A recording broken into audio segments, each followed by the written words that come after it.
150 दशलक्ष टनासह भारत चीनला मागे टाकून जगात सगळ्यात जास्त तांदूळ उत्पादक करणारा 1 नंबर देश बनलाय. चालू घडामोडीसाठी हा पॉइंट लिहून ठेवा. नमस्कार, मी अजमेर सर, दिल्ली अकॅडमी मध्ये आपलं स्वागत आहे. चॅनलला लाईक, सबस्क्राईब, शेअर करा. बघा, सगळ्यात महत्वाचा प्रश्न आहे, विविध पिकांची माहिती काय केली जाते? करंट अफेअर्स एक्झाम मध्ये विचारले जातात आणि यासाठी आपल्या स्वतःच्या काय असणं आवश्यक आहे?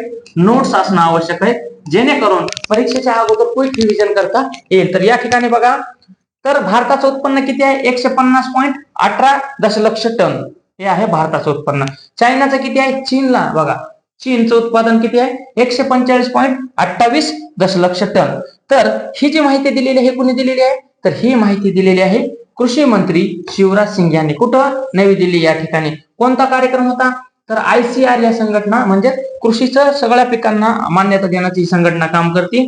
25 पिकांच्या जवळपास 184 जातींना या ठिकाणी काय झाली? ह्या कार्यक्रमात मान्यता दिली. आणि फक्त बघा, जवळपास आता टोटल दुसऱ्या आणखीन जातींना किती मान्यता दिली? 3236 अशा विविध पिकांच्या जातींना काय केलेली? मान्यता दिली. चीनला मागे टाकून भारत काय केलेला आहे? जगात तांदूळ उत्पादनात 1 नंबर बनलाय. लक्षात ठेवा, हे काय माहिती महत्वाची आहे. आता जागतिक बाजारपेठेमध्ये काय झालेले? भारताच्या तांदूळाला काय जास्त मागणी आहे.